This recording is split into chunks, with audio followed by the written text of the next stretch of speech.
Bismillahirrahmanirrahim. Assalamualaikum warahmatullahi wabarakatuh. Segala puji hanya milik Allah Subhanahu wa taala, atas semesta alam yang telah memberikan kepada kita nikmat iman, kesempatan untuk mempelajari agamanya. Salam dan salam semoga tercurahkan kepada Nabi Muhammad SAW, kepada keluarga beliau, para sahabat beliau, dan orang-orang mengikuti jalan mereka hingga hari kiamat. Saudara kaum muslimin dimanapun berada, di channel Hijrah Butuh Ilmu ini kita berusaha mempelajari Islam berdasarkan Al-Quran dan Sunnah sesuai dengan pemahaman para sahabat, karena inilah jalan yang paling selamat dalam memahami agama. Pada video selanjutnya ini kita akan melanjutkan pembahasan syarah kitab Ilal Talabil Ilmu dari Syekh Abu Bakar Abu Zaid. Pada video kali ini kita melanjutkan kepada bab 16, yaitu mengamalkan dan menyampaikan dengan adab. Mengamalkan ilmu dan menyampaikannya dengan adab. Semoga semoga Allah menjadikan ilmu ini sebagai cahaya bagi kita dan sebagai sebab pertambahannya iman dan amal soleh. Jadi kita akan memulai pembahasan di pembukaan konten bab pada bab ini, yaitu setelah kita membahas tentang menghafal, mencatat, dan menjaga waktu, maka pembahasan berikutnya adalah berbuah dari proses menuntut ilmu, yaitu mengamalkan ilmu dan menyampaikan dengan adab. Ini sangat penting, karena sebab ilmu tidak dicari hanya untuk dikumpulkan. Ilmu tidak dipelajari hanya karena seorang banyak tahu. Ilmu tidak dihafal hanya agar seorang mampu menjawab. Ilmu syar'i dicari agar seorang hamba kepada Allah SWT beribadah kepadanya dengan benar, menjauhi larangannya, dan memperbaiki dirinya dan membimbing manusia kepada kebenaran sesuai kemampuannya. Maka penuntut ilmu harus tahu memahami puncak ilmu itu bukan sekedar hafal tetapi amal, dan setelah ilmu diamalkan ia disampaikan kepada manusia dengan adab, hikmah, kejujuran, dan kasih sayang, bukan dengan kesombongan, tergesa-gesa, atau hawa nafsu. Di zaman sekarang banyak orang yang semangat berbicara tentang agama tapi belum sesungguh dalam mengamalkan apa yang ia ketahui. Ada yang rajin membahas adab tapi lisannya kasar, ada yang berbicara tentang ikhlas tapi sangat haus pujian, ada yang mau menyampaikan nasihat tetapi dirinya sendiri jauh dari nasihat itu. Ini sangat berbahaya. Karena itu bab ini menambah prinsip besar. Ilmu yang benar harus diamalkan lalu disampaikan dengan adab. Ilmu tanpa amal menjadi hujah atas pemiliknya, dan dakwah tanpa adab bisa menjadi fitnah bagi manusia. Lalu kita lanjutkan bagian kedua. Teks dari matan kitab ini adalah, penulis kitab berkata dengan maknanya, seorang menuntut ilmu harus berusaha mengamalkan ilmu yang telah ia pelajari. Tidak boleh berhenti pada hafalan ucapan. Ia harus tampak pada ibadahnya, akhlaknya, lisannya, dan perilakunya. Jika ia menyampaikan ilmu kepada orang lain, maka hendaknya ia menyampaikan dengan adab dan hikmah, kelembutan, kejujuran, dan tidak melampaui batas. Ini secara garis sederhananya, coba kita mempraktekkan dulu apa yang telah kita pelajari, baru kita berusaha mendakwahkan. Jangan sebaliknya, kita hanya pintar mendakwai orang tapi kita sendiri tidak mempraktekkan apa yang ilmu yang kita pelajari. Ini terbalik. Jadi harusnya dahulukan amal untuk diri kita dulu, dilakukan untuk diri kita dahulu. Lalu bagian ketiga, penjelasan umum makna bab ini adalah, maksud utama bab ini adalah bahwa ilmu menjadi dua tanggung jawab besar, yaitu pertama diamalkan oleh diri sendiri sampai kepada orang lain dengan cara yang benar. Pertama, mengamalkan ilmu. Apa maksudnya? Ilmu yang tidak diamalkan adalah berbahaya, karena semakin seorang tahu, semakin besar tanggung jawabnya di hadapan Allah SWT. Orang yang tidak tahu mungkin berdosa karena kelalaian dalam belajar, tetapi orang yang sudah tahu tapi tidak mengamalkan, dosanya lebih besar lagi. Ini yang perlu dipahami. Mengamalkan ilmu berarti tauhid yang dipelajari membuat hatinya semakin tergantung kepada Allah SWT. Ilmu tentang sholat membuat sholatnya semakin benar. Ilmu tentang akhlak membuat lisannya semakin terjaga. Ilmu tentang haramnya ghibah membuat orang semakin menjauhi ghibah. Ilmu tentang bahaya ria membuat orang hati lebih waspada. Ilmu tentang adab membuat seorang lebih santun. Ilmu tentang akhirat membuat hidup tidak tenggelam dalam dunia. Jadi ukuran manfaat ilmu bukan hanya berapa banyak yang dia ketahui, tapi berapa banyak ilmu yang membentuk amalnya. Yang kedua, menyampaikan ilmu dengan adab. Setelah ilmu disampaikan, seorang muslim diperintahkan menyampaikan kebenaran sesuai dengan kemampuannya. Namun, menyampaikan ilmu tidak boleh sembarangan. Dakwah harus dibawa dengan ilmu, keikhlasan, hikmah, kelembutan pada tempatnya, ketegasan pada tempatnya, adab, kejujuran, dan pemahaman terhadap keadaan orang yang didakwahinya. Menyampaikan ilmu bukan ajang pamer kepandaian, bukan melampiaskan ego, bukan alat menjadi pengikut, bukan juga sarana memenangkan ego. Dakwah adalah manah. Karena itu bab ini sangat mengajarkan keseimbangan. Penuntut ilmu tidak boleh menyembunyikan kebenaran karena takut kepada manusia, tapi juga tidak boleh menyampaikan kebenaran dan cara yang merusak adab dan hikmah syar'i. Ini penting dipahami bagi penuntut ilmu, bagi para dai atau bagi siapa saja yang bekerja, bahwa kita tidak boleh takut menyampaikan kebenaran. Apa yang benar sampaikan benar, apa yang salah sampaikan salah, tapi tentu dengan cara adab yang benar, cara momen yang tepat, dan cara yang sesuai dengan tuntunan syar'i. Jangan sampai kita menyampaikan suatu ilmu, orang akan takut mencela apa yang kita sampaikan karena kita tidak beradab atau tidak pada tempatnya. Seperti contohnya, kita ingin menasihati seseorang yang mungkin lebih berilmu atau mungkin seorang pejabat, kita tidak boleh sembarangan dengan cara menjatuhkan wibawanya di depan banyak orang. Jadi berilah nasihat sesuai dengan kondisi orang yang bersangkutan. Misalnya seorang pejabat atau seorang yang berilmu atau seorang guru, kita harus menyampaikan dengan adab yang benar, menjaga wibawanya, jangan sampai di tengah keramaian. Jadi ini yang perlu diketahui oleh kita semua. Pentingnya kita jangan sembarangan dalam menyampaikan nasihat. Bukan dalam arti kata kita takut kepada nasihat, tapi caranya harus tepat dan sesuai dengan koridor syariah. Lalu kita lanjutkan ke dari Al-Quran dan hadis terkait pembahasan ini. Allah SWT firman, wahai orang beriman, mengapa kalian mengatakan apa yang tidak kalian kerjakan? Sangat besar kemungkaran di sisi Allah bahwa kalian mengatakan apa yang tidak kalian kerjakan. Surat As-Saff ayat 2-3. Ayat ini adalah peringatan keras bagi orang bicara tentang kebaikan tetapi tidak berusaha mengamalkannya. Allah SWT firman, apakah kalian menyuruh manusia kepada kebaikan, sementara kalian merupakan diri sendiri? Pada kalian membaca kitab, tidakkah kalian berfikir? Al-Baqarah ayat 44. Ayat ini menunjukkan bahwa menyuruh manusia kepada kebaikan tetapi melupakan diri sendiri adalah celah besar. Jadi banyak kita terjebak dalam kondisi kita pintar menasihati seorang, pandai memberikan ceramah kepada seorang, tapi diri kita sendiri tidak kita nasihati. Yang paling utama itu adalah nasihat untuk diri kita dulu. Jadi jangan sampai kita pintar menunjuk salah orang, cari celah orang, tapi diri kita bagaimana? Jadi perlu kita pahami, dahulukan diri kita dahulu sebelum orang lain yang kita nasihati. Jadi jangan sampai terbalik.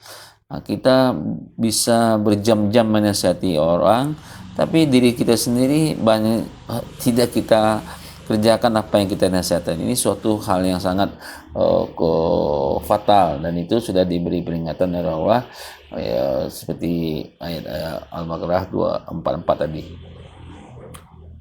Lalu Allah SWT juga berfirman, siapa yang lebih baik perkataannya daripada orang yang menyuruh kepada Allah dalam masalah dan berkata sesungguhnya aku masuk orang muslim. Ini juga diberi peringatan oleh Allah.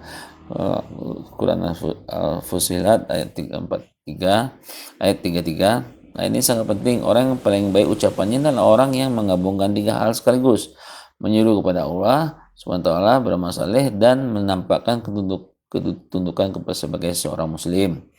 Jadi jangan sampai kita menyuruh kepada Allah dan berusaha masalah, tapi kita tidak menampakkan ketundukan hati sebagai seorang muslim yang baik. Ini juga cara yang tidak tepat. Lalu Allah juga berfirman, Allah SWT juga berfirman, katakanlah ini jalanku dan aku menyuruh kepada Allah di atas basyirah, aku dan orang-orang yang mengikutiku. Quran Surah Yusuf ayat 108. Ayat ini menunjukkan bahwa dakwah harus di atas basyirah, yaitu ilmu yang jelas, bukan semangat kosong atau perasaan semata. Jadi menyampaikan dakwah ini harus ada ilmu yang jelas, harus ada metode yang benar, yang sesuai dengan apa yang diajarkan para ulama. Jangan sampai kita menyampaikan ilmu tanpa ada kejelasan sumbernya apa, dalilnya apa, pemahamannya dari siapa. Nah, ini yang harus kita hati-hati. Jangan sampai kita semangat tanpa ada sama kosong, tapi tidak sesuai dengan koridor syariah yang seharusnya yang kita dalam menyampaikan ilmu. Lalu Allah SWT juga berfirman, serulah manusia kepada jalan Rabbmu dengan hikmah dan nasihat yang baik, dan bantahlah mereka dengan cara baik, lebih baik. Jadi ayat ini juga punya dasar besar terhadap menyampaikan ilmu. Dakwah harus dengan hikmah, nasihat yang baik, dan bantah juga beradab. Jadi bukan hanya menyampaikan dakwah itu bukan hanya cara yang baik disampaikan, nasihat yang baik, juga dalam membantah atau menjawab subhat juga harus dengan adab yang baik, bukan dengan cara debat kusir atau dengan caci maki atau mengikuti gayanya mereka dalam saling mencela-cela. Jangan. Nah, ini juga bukan cara adab yang diajarkan oleh syariat, seperti yang disampaikan oleh Allah Subhanahu wa taala, bantahlah mereka dengan cara yang lebih baik. Nah, ini tentu butuh ilmu yang jelas, yang sesuai dengan koridor yang diajarkan syariah. Lalu Rasulullah SAW bersabda, Al-Quran itu menjadi hujah bagimu dan hujah atasmu. Hadis Muslim 223 sahih. Hadis ini menunjukkan bahwa ilmu wahyu bisa menjadi pembela jika diamalkan, atau menjadi hujah yang memberatkan bila diabaikan. Lalu Rasulullah SAW juga bersabda, sampaikanlah dariku walaupun satu ayat. Hadis Bukhari 3461 sahih. Hadis ini menunjukkan anjuran menyampaikan ilmu sesuai kemampuan, selama benar, amanah, dan tidak berbicara tanpa ilmu. Ini jadi kita disuruh menyampaikan ilmu dalil sesuai kemampuan, sesuai batas yang kita punya. Jangan offset, jangan meluar kapasitas. Kita hanya tahunya tentang riba, ya sudah kita sampaikan ini ayatnya, ini hadisnya, ini dampaknya. Udah cukup, hanya itu aja sudah sampaikan. Jadi kita tidak boleh melenceng dari kondisi dalil yang disampaikan oleh Allah. Jadi jangan sampai kita sebaliknya, kita tidak mengerti tentang riba tapi kita bicara tanpa ilmu. Ini akhirnya fatal, akhirnya akan membuat orang lari dari agama. Jadi akhirnya agama dicela, agama dikatakan hanya belenggu dan sebagainya. Atau agama akan dikatakan tidak sesuai konten zaman, atau agama sudah tidak relevan lagi dengan zaman, dan berbagai macam pemikiran liberal lainnya. Jadi makanya dalam berdakwah, dalam menyampaikan edukasi, dalam menjelaskan suatu permasalahan harus berhati-hati. Jangan sampai orang justru lari, walaupun penyampaian kita benar, apa yang kita sampaikan, tapi cara penyampaiannya tidak tepat, akhirnya orang yang disampaikan malah kabur, dan terjadilah stigma negatif terhadap agama. Ini perlu berhati-hati, jangan sampai kita terjebak dalam masalah seperti ini. Nah, itulah makanya butuh ilmu, diperbaharui, diupdate, dipelajari, dan jangan sampai kita merasa sudah berilmu tapi kita tidak mau memperbaiki diri dan menambah ilmu. Lalu selanjutnya Rasulullah SAW juga bersabda, barang siapa menyuruh kepada petunjuk, maka ia mendapat pahala seperti pahala orang yang mendapat mengikutinya, tanpa mengurangi pahala mereka sedikit pun. Jadi hadis Muslim 2674 sahih. Hadis ini menunjukkan besarnya keutamaan dakwah kepada kebenaran. Jadi jangan kita takut dalam menyampaikan kebenaran. Jadi ini memang sudah jadi perintah dari Nabi, bahwa kita pahalanya sangat besar. Jadi orang-orang yang orang siapa menyuruh kepada petunjuk, maka ia mendapat pahala seperti orang mengikutinya. Jadi kalau kita memberi petunjuk kepada orang, kita juga akan mendapatkan pahala seperti orang-orang mengikutinya tanpa mengurangi pahala mereka sendiri pun. Inilah hebatnya Allah memberikan kita pahala yang sangat besar terhadap apa yang kita tunjukkan kepada seseorang. Ini jangan sampai kita meremehkan hal ini.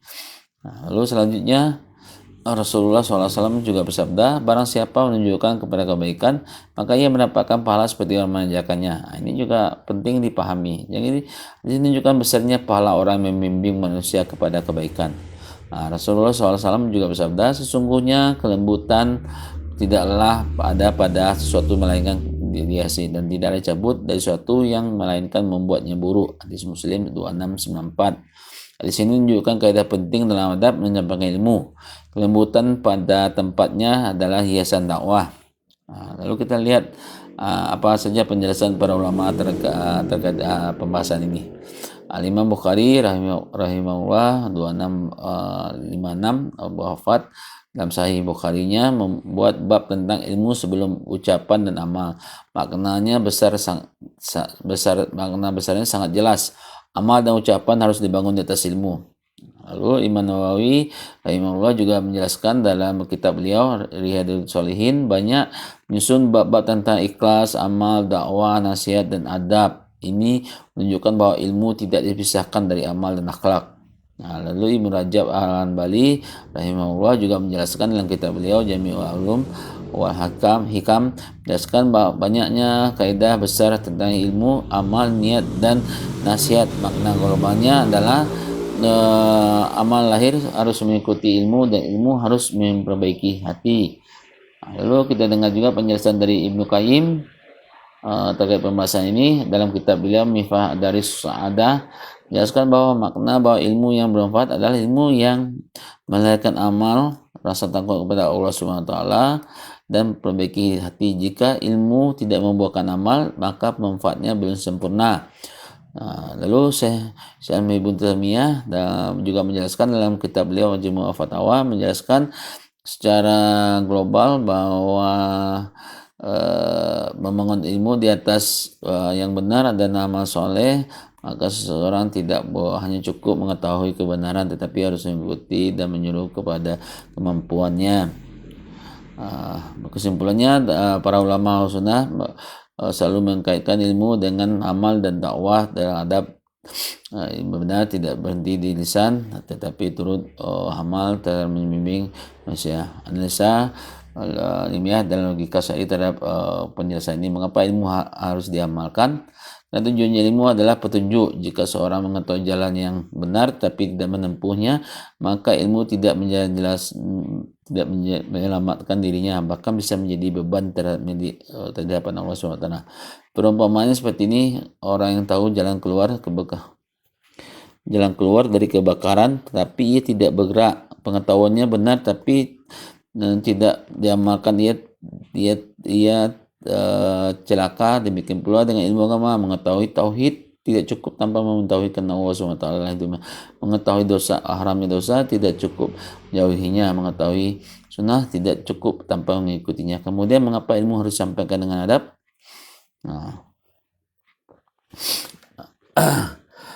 Karena manusia ya saya ulangi.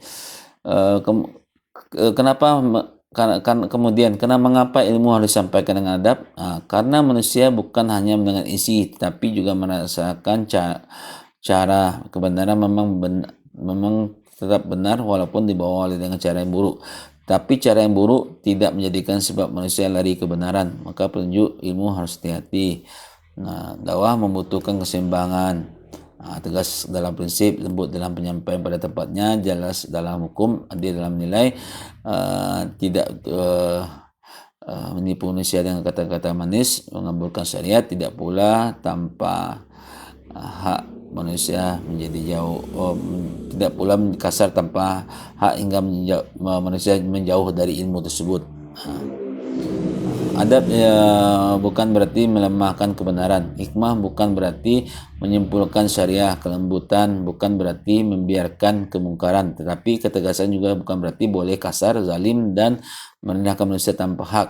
Disinilah penuntut ilmu harus matang. Jadi ini penting dipahami bahwa cara kita menyampaikan itu juga dengan hikmah, tapi tidak boleh menyembunyikan syariat. Dengan kelembutan bukan berarti kita membiarkan kemungkaran. Tapi tegas juga berarti boleh kasar, kezalim, dan merendahkan manusia tanpa hak. Di sini poin-poin yang harus dipahami bagi penuntut ilmu. Hubungan dengan realitas kehidupan manusia. Bab ini sangat nyata dalam kehidupan sehari-hari. Kehidupan ini ada orang yang banyak belajar tetapi belum tampak amalnya. Ia berbicara tentang sholat tetapi sholatnya tidak dijaga. Ia berbicara tentang akhlak tapi lisannya tajam. Dia bicara tentang ikhlas tetapi sangat ingin dipuji. Ini menjadi fitnah. Ada juga yang semangat dakwah tetapi belum cukup ilmu. Akhirnya ia menyampaikan sesuatu yang secara tegas, salah kutip, salah memahami, atau terlalu mudah menghukumi. Ini juga berbahaya. Di media sosial masalah ini sangat besar. Banyak orang merasa sudah dakwah hanya karena membagi potongan kalimat, padahal dakwah membutuhkan amanah. Jangan sampai seorang membagikan sesuatu yang belum jelas dalilnya tidak benar atau redaksinya menimbulkan kesalahpahaman. Ada pula orang menyampaikan kebenaran dengan cara yang terlalu kasar, penuh sindiran, dan tidak beradab. Akibatnya sebagai masyarakat bukan menerima kebenaran tapi justru menjauh karena terluka oleh cara penyampaiannya. Maka bab ini sangat penting sebagai penyeimbang. Amalan dulu amalkan dulu semampunya, lalu disampaikan dengan adab dan hikmah. Jadi bab ini sangat penting adalah sebagai amalkan dahulu bagi yang menyampaikan, lalu sampaikan dengan ilmu dan adab. Lalu selanjutnya ke bagian ke-8, peringatan terhadap penyimpangan terhadap permasalahan ini. Pertama, ilmu tanpa amal. Ini penyakit besar. Ilmu yang tidak diamalkan dapat menjadi hujah atas pemiliknya. Yang kedua, dakwah tanpa ilmu. Semangat saja tidak cukup. Dakwah tanpa ilmu bisa menyesatkan. Ketiga, menyampaikan ilmu untuk popularitas. Ini juga salah. Ini merusak niat. Dakwah bukan panggung citra. Keempat, kasar atas nama ketegasan. Juga salah. Ketegasan syar'i tidak sama dengan kekasaran hawa nafsu. Kelima, menyembunyikan kebenaran karena takut manusia. Ini juga salah. Kebenaran harus disampaikan sesuai kemampuan, tempat, waktu, dan masalah yang benar. Jadi seperti yang dijelaskan tadi, jangan sampai kita salah dalam cara menyampaikan nasihat kepada manusia. Jadi seorang yang dinasihati itu kita cari momen pasnya dalam penyampaian. Jadi jangan sampai menimbulkan kegaduhan, akhirnya merusak dakwah itu sendiri. Ini realita di lapangan, yang nyata yang kita lihat. Kadang-kadang orang apa yang disampaikan benar tapi cara penyampaian juga salah. Ini juga berbahaya. Lalu yang keenam, berbicara melampaui kapasitas. Ini juga berbahaya. Tidak semua orang boleh bicara dengan semua masalah. Penuntut ilmu harus tahu batas dirinya. Jadi jangan sampai kita hanya paham dalam suatu hal bidang tertentu, tapi kita sok tahu semua hal. Ini juga bahaya. Jadi kalau kita tidak tahu, lebih baik kita diam atau berkata saya tidak tahu. Jangan sampai berbicara tanpa ilmu yang jelas. Lalu selanjutnya bagian ke-9, meluruskan beberapa kesalahan besar muncul. Yang penting menyampaikan amal belakangan. Ini juga salah. Menyampaikan itu baik, tapi orang yang menyampaikan harus berusaha mengamalkan ilmunya. Jangan sampai dakwah sampai pengganti muhasabah diri. Jadi kalau belum sempurna amal, tidak boleh berdakwah sama sekali. Ini juga salah. Jadi tidak mungkin semua orang berdakwah harus dia jadi nabi dulu semua baru tidak mungkin. Itu yang maksud hanya nabi. Selain itu tidak. Jadi jangan tunggu sempurna dulu baru berdakwah. Tidak berdakwah ini juga tetap. Jadi jika menunggu sempurna, tidak ada yang berani berdakwah. Jadi kalau kita menunggu sempurna, semua orang, siapa yang mau dakwah? Capek ini kadang-kadang dijadikan celah bagi orang untuk menjatuhkan seorang yang mungkin tidak punya follower atau mungkin tidak punya panggung. Mereka akan mencela, kamu siapa? Belajar di mana? Bukan orangnya yang dicela, tapi dalilnya harus dikritisi. Jadi jangan sampai kita salah dalam mengkritisi seseorang, hanya kita melihat dari latar belakang seorang, tapi kritisilah apa yang disampaikannya. Itu baru benar. Yang benar itu adalah amalkan semampunya, terus perbaiki diri dan sampaikan ilmu yang benar sesuai kemampuan tanpa merasa suci. Adab dalam dakwah berarti tidak boleh tegas. Ini juga salah. Adab tidak meniadakan ketegasan. Yang dilarang adalah kezalim, kasar tanpa hak, dusta, merendahkan manusia dengan hawa nafsu. Lalu keempat, hikmah berarti menyesuaikan semua selera manusia, juga salah, keliru. Hikmah dalam mendapatkan sesuatu pada tempatnya sesuai syariah, bukan mengubah agama agar sesuai manusia. Lalu kelima, niat baik cara pun tidak masalah. Ini juga salah, tidak benar. Niat harus sesuai dengan cara yang benar, dan dalam dakwah niat, ilmu dan adab harus berjalan bersama. Lalu bagian ke-10 kita melanjutkan fenomena yang sering terjadi di masyarakat.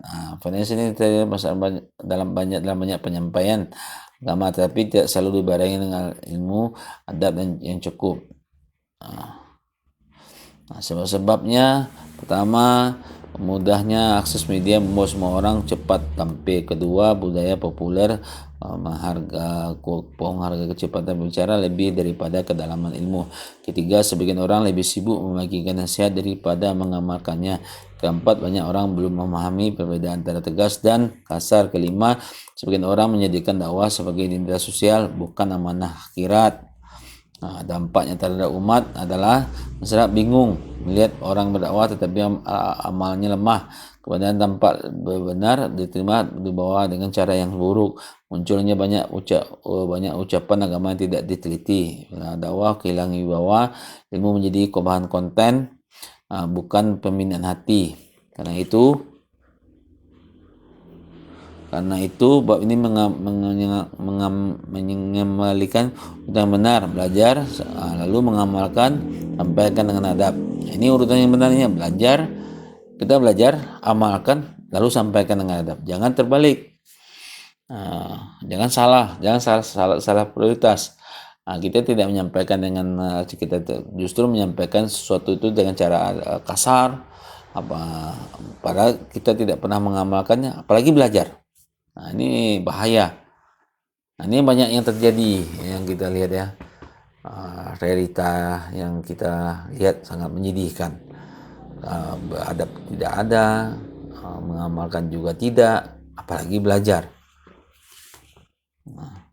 Lalu bagaimana sikap kita terhadap masalah ini? Sikap benar yang harus dilakukan adalah, pertama, menuntut ilmu, harus wajib berusaha mengenal ilmu yang ia pelajari. Kedua, ia harus takut bila ilmu hanya berhenti lisan dan catatan saja.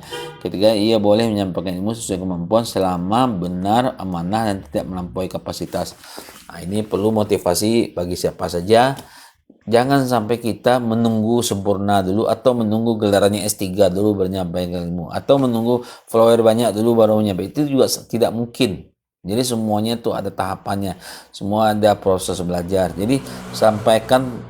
Taunya hanya tauhid rububiyah, ya udah sampaikan. Taunya hanya tauhid uluhiyah, ya udah sampaikan saja itu dulu. Ya, taunya hanya tauhid asma wa sifat, sudah sampaikan saja itu dulu.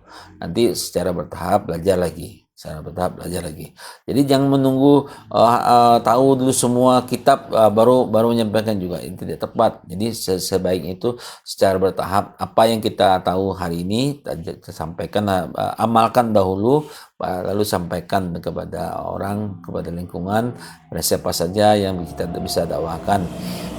Jadi itu metode yang tepatnya, bukan menunggu kita jadi gelarannya S3 dulu baru berdakwah, tidak. Jadi tetap harus kita sampaikan sesuai kapasitas kita. Tapi tidak boleh melampaui batas. Sesuaikan dengan kapasitas. Lalu yang keempat, ia harus berdakwah dengan adab, jujur, lembut pada tempatnya, tegas pada tempatnya, tidak zalim. Kelima, ia harus bermuhasabah. Apakah saya menyampaikannya ini karena Allah SWT atau karena ingin dipuji? Keenam, ia harus mengingat bahwa dakwah bukan sekedar membuat orang mendengar, tapi membimbing manusia kepada kebenaran dengan cara yang diridhoi Allah Subhanahu wa taala. Kesimpulannya, penuntut ilmu wajib mengamalkan ilmunya dan menyampaikan dengan adab, karena ilmu yang tidak diamalkan adalah bahaya, dan dakwah tanpa adab juga menjadi fitnah. Ini penting dipahami oleh saya terutama untuk diri saya sendiri, bahwasanya ilmu yang kita pelajari itu penting untuk diamalkan dahulu. Kalau tidak diamalkan itu bahaya. Dan demikian juga dakwah tanpa adab juga bisa menjadi sumber fitnah. Jadi penting semua itu adalah adab-adab kita dalam menuntut ilmu. Ringkasan dalam bab ini, ilmu syar'i harus diamalkan, bukan hanya diketahui. Ilmu yang tidak diamalkan dapat menjadi hujah bagi pemiliknya. Ini akan menjadi hujah di akhirat nanti. Kita akan dipertanyakan oleh Allah SWT. Lalu menyampaikan ilmu adalah amal mulia. Mulia jika dilakukan dengan ilmu, ikhlas dan adab. Dakwah harus di atas basirah, bukan semangat kosong. Adab dalam dakwah tidak menghapus ketegasan syar'i, kemudian pada tempatnya menghiasi dakwah. Urutan yang benar adalah belajar, mengamalkan, lalu menyampaikan sesuai kemampuan. Lalu bagian ke-13, evaluasi terhadap pemahaman bab ini. Mengapa ilmu harus disampaikan? Jawabannya adalah karena ilmu adalah membimbing amal. Jika tidak diamalkan, ilmu bisa menjadi hujah atas pemiliknya. Pada dalil Al-Quran memberikan orang yang mengatakan apa yang tidak dikerjakan. Ini dalilnya Allah SWT. Wahai orang-orang beriman, mengapa kalian tidak mengatakan apa yang tidak kalian kerjakan? Mengapa kalian mengatakan apa yang tidak kalian kerjakan? Sangat besar kemurkaan di sisi Allah bahwa kalian mengatakan apa yang tidak kalian kerjakan. Jadi kita bilang, jangan riba, ternyata kita riba. Jangan dengan musik, tapi hobi kita secara diam-diam dengan musik. Jangan merokok, satu sisi kita diam-diam sesekali juga ikut merokok. Ini contoh-contoh yang banyak kita lihat. Yang paling parah, yang paling susah itu dihindari adalah kita mendakwah terkait dengan riba. Ini sungguh sulit mendakwahkan orang terkait ini, karena orang takut menyampaikan ini. Karena kenapa? Motornya riba, rumahnya riba. Bagaimana dia mau mendakwahkan orang jangan riba, sementara dia sendiri la haula wala quwata illa billah. Ini realita yang sangat menyedihkan di umat Islam hari ini ya. Tahu dalil, banyak hafal, tapi kita sangat sedikit yang mengamalkan apa yang kita ketahui. Lihatlah apa yang disampaikan oleh Imam Ahmad bahwa saat ditanya, kenapa engkau wahai Imam bisa hafal banyak hadis? Dia hanya menjawab secara apa yang saya hafal saya langsung praktekkan ke dalam kehidupan sehari.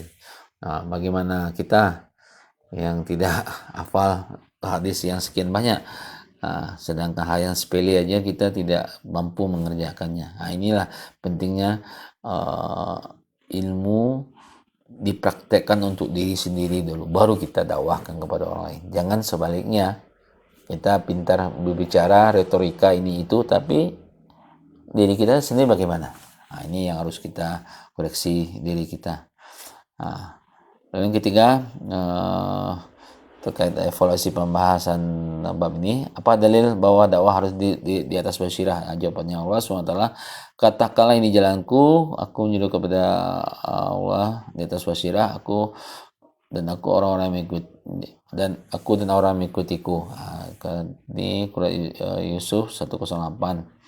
Apa dalil tentang menyuruh manusia dengan hikmah? Jawabannya adalah Allah SWT berfirman, serulah manusia kepada Rabbmu dengan hikmah dan nasihat baik, dan bantahlah mereka dengan cara yang lebih baik. Quran Al-Nahl 125. Hadis yang menunjukkan penyampaian ilmu walaupun sedikit. Jawabannya adalah Rasulullah sampaikan dariku walaupun satu ayat. Ini kadang banyak orang yang tidak paham. Orang tidak berani menyampaikan ilmu walaupun dia tahu. Karena dia merasa dirinya, oh saya belum ustadz, saya tidak belajar ilmu agama di formal atau di pesantren, nanti saya takut diejek orang. Ini sebenarnya semuanya adalah was-was setan. Atau bisa jadi dia tidak memahami. Yang tidak boleh itu adalah kita menyampaikan di luar kapasitas. Tidak mungkin kita menyampaikan sesuatu yang kita tidak ketahui ilmunya. Tapi kalau kita tahu ilmunya, seperti saya contohkan tadi, kita tahu nih ayat riba, dalilnya apa, keharamannya. Ya udah sampaikan saja. Oh, misalnya ada teman kita ini membeli kendaraan pakai kredit riba, ya sampaikan ini Allah pengumuman perang kepada pelaku riba, sampaikan dalilnya. Sudah, dia mau terima tidak terima, itu cukup kita serahkan kepada Allah. Kita hanya menyampaikan, memberikan hidayah itu adalah Allah Subhanahu wa taala. Lalu yang keenam, apa bahaya dalam dakwah tanpa ilmu? Jawabannya bisa salah menyampaikan, menyesat orang dan merusak agama. Ini bahaya tanpa ilmu. Tapi kalau kita tahu dalilnya, sudah sampaikan saja. Tidak perlu kita panjang lebar, cukup sampaikan saja. Dan kalau dia ingin lebih mendalam, ya sudah, suruh dia silakan baca tafsirnya tentang ayat itu bagaimana. Atau mungkin dia bisa merujuk kepada ulama, ustadz yang lebih memahami kondisinya. Lalu yang ketujuh, apakah harus menunggu sempurna amal sebelum berdakwah? Ini juga tidak mungkin. Tetapi bagaimana mungkin kita harus jadi orang sempurna dulu baru kita berdakwah? Ini otomatis agama tidak akan ada lagi yang akan menyampaikannya kalau kita berkata menunggu sempurna dulu. Siapa yang jadi maksum? Tidak ada. Kalau maksum semua manusia, tidak mungkin. Jadi makanya Rasulullah sudah menggariskan, sampaikan dariku walaupun satu ayat. Itu maknanya apa? Walaupun kita cuma pahamnya seperti tadi ayat tentang riba, sudah sampaikan aja itu. Lalu pelan-pelan belajar lagi. Itu yang seharusnya yang benar. Tapi jangan kita merasa, jangan sampai kita meluar kapasitas. Kita tidak tahu tentang suatu hal yang hukum yang rumit, tentang hukum waris umpama, atau hukum nikah, atau yang lain yang kita belum tahu, punya ilmu, jangan kita sampaikan. Silakan merujuk kepada ahlinya. Jadi semua itu ada kapasitas masing-masing manusia. Jadi kita lanjutkan, apakah harus menunggu sempurna amal sebelum berdakwah? Tidak. Tapi seorang wajib terus memperbaiki amalnya dan tidak merasa suci. Apa perbedaan tegas dan kasar? Tegas adalah jelas dalam kebenaran sesuai syariat, dan kasar adalah melampaui adab dan zalim dan mengikuti hawa nafsu. Apa sikap yang benar dalam menyampaikan ilmu? Jawabannya ikhlas, amanah, ilmu, adab, berdasarkan kemampuan dan tidak melampaui kapasitas. Apa kesimpulan besar bab ini? Jawabannya adalah ilmu harus diamalkan dan disampaikan dengan adab agar menjadi hidayah, bukan fitnah. Nasihat penutup dan doa pada pembahasan ini yang terakhir. Penuntut ilmu, jangan puas hanya karena engkau tahu, jangan tak bangga hanya karena engkau bisa menjelaskan, jangan senang hanya karena manusia mendengar ucapanmu, jangan tak tanyakan pada dirimu, apakah ilmu ini sudah mengubah salatku, lisanku, hatiku, akhlakku dan kehidupanku. Amalkan ilmu walaupun sedikit, jangan tunggu sempurna, tapi jangan pula meremehkan amal. Jika engkau menyampaikan ilmu, sampaikanlah dengan hati yang takut kepada Allah SWT. Jangan jadikan dakwah sebagai panggung ego, jangan jadikan nasihat sebagai alat peninggikan diri. Jadikanlah semua itu sebagai ibadah kepada Allah SWT. Semoga Allah SWT menjadikan ilmu kita sebagai cahaya yang membimbing amal, bukan sebagai hujah yang memberatkan kita pada hari kiamat. Ya Allah, jadikan ilmu kami ilmu manfaat, agar amal kami amal yang ikhlas, dakwah kami dakwah yang Kau ridhoi, dan jauhkan kami dari ilmu yang tidak diamalkan serta ucapan tidak Engkau cintai. Amin amin ya rabbal alamin. Uh, Demikianlah pembahasan kali ini. Semoga Allah SWT menjadikan ilmu yang kita pelajari hari ini sebagai ilmu yang bermanfaat, terutama untuk diri saya sendiri. Apa yang dipelajari diniatkan agar bisa kita amalkan, akan menambah iman kita, memperbaiki ibadah kita, mendekatkan kita kepada Allah SWT. Jika dalam penyampaian ini terdapat kebenaran, maka itu semata-mata dari Allah SWT. Jika terdapat kekurangan atau kesalahan, maka itu adalah kelemahan saya pribadi. Semoga Allah SWT mengampuni kita semua. Jangan lupa untuk terus menuntut ilmu, karena hijrah yang benar harus dibangun di atas ilmu. Insyaallah kita akan melanjutkan pembahasan berikutnya pada video selanjutnya. Wallahu a'lam. Wassalamualaikum warahmatullahi wabarakatuh.